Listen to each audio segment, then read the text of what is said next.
Lesson 13, ladies and gentlemen, we are looking at official and unofficial censorship. These are really important concepts and key terminology that you should be referencing in a lot of sitcom dot points to come, as well as ones previously. So really important this lesson in terms of, I think, future HSC questions.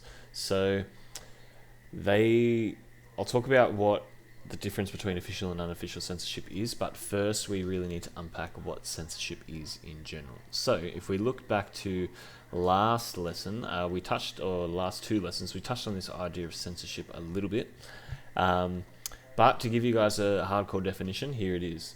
Censorship is the suppression or prohibition of any part of books, film, news, or other forms of media that are considered obscene, politically incorrect, or a threat to commonly held values or beliefs. Now, this last line here, I will get you to highlight. These are the two main reasons that are predominant with sitcoms. They're either considered politically incorrect due to, or even when they were produced, but typically more seen as politically incorrect when people go back and view it 20 or 30 years later, because whilst they might have been politically correct at the time of filming and producing, they are no longer politically correct with contemporary society's values. Again, that's a core definition of our pop culture that's always changing and evolving. And the reason it's politically incorrect, which leads to our second point, is because it clashes with people's changing beliefs and values. So this is mainly the most appropriate or the most common reason why sitcoms are censored. We see this here with last episode when we looked at Homer visiting the Two Towers. So seen as a bit politically incorrect there to poke fun or joke about 9/11 victims. Now that episode obviously was created and aired prior to the attacks in 2001. So that's an example where at the time it was considered correct, but now it is no longer considered politically correct. Or it might go against beliefs and values. Now, quick thing I want to mention before we move on is the difference between suppression and prohibition, because censorship affects both. Now, prohibition is when something is prohibited. That means it's banned, full stop. So if you could draw a little arrow above that and write the word banned, that means it's absolutely not allowed. So if we look at Saudi Arabia banning Modern Family, they're not allowed to view it at all in the country. The difference between that and suppression is where they, I guess, limit certain parts of the sitcom. So they're not necessarily banning the whole thing, but they're limiting certain parts, again, due to it either being politically incorrect or going against values and beliefs. RE, that Homer Simpson example of the 9/11 towers. They haven't banned The Simpsons in America, but they suppress that particular episode. So above that, you can draw in a little arrow and write limits content or limits access to content. Alright, without further ado, here we go. Now, I've made some minor changes here. Your copy, I think I printed from last year's before I updated it, so sorry about that. So you will have had the words, I believe, media and producers here. I want you to cross both of them out, and write networks, and replace those two with networks. The reason being is that official censorship, if you can draw an arrow here as well and write the word authority, is very much driven by authority, whereas unofficial, if you can draw a little arrow here, is driven by power. So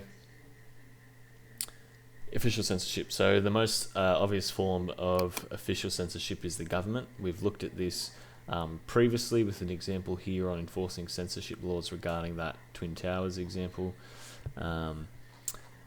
And also things that are considered obscene. So for example, like South Park being just completely banned in Asian countries because of how they represent that ethnicity, is an example of a government officially completely censoring and prohibiting a sitcom.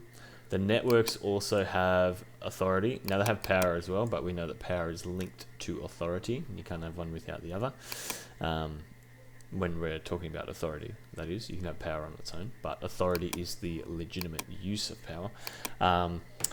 And networks also have that authority because they're the ones that have to abide by these guidelines that the government puts out, and they're the ones that also deal with contracts and the legalities of sitcoms when a producer signs on to a network. So they're the two main forms of official censorship. Examples are laid in here. So we have things like ratings here as an example of the government. We've talked about the Simpsons episode there. I think we've talked about South Park and Family Guy being banned. We've talked about Modern Family being banned as well. And there we go. So that's a nice little summary of official censorship there. I've already talked about it without realising. So go through that word bank, fill it out. I think that's a really powerful thing about this topic of sitcoms, is that so much of our content interrelates with so many dot points. It's fantastic. The second point is unofficial censorship. So like I said earlier, if you haven't already, draw that arrow and write power. So these are relating to social institutions which have power over it, which unofficially censor what sitcoms include within their content. So this definition still applies to unofficial censorship. So shows can still be suppressed or prohibited. So some shows get cancelled with cancel culture. And that's an unofficial form of censorship. There's no, I guess, official government outline or network that's absolutely banning it. But say one of the actors does something terrible, a lot of people will cancel that show and not watch it anymore.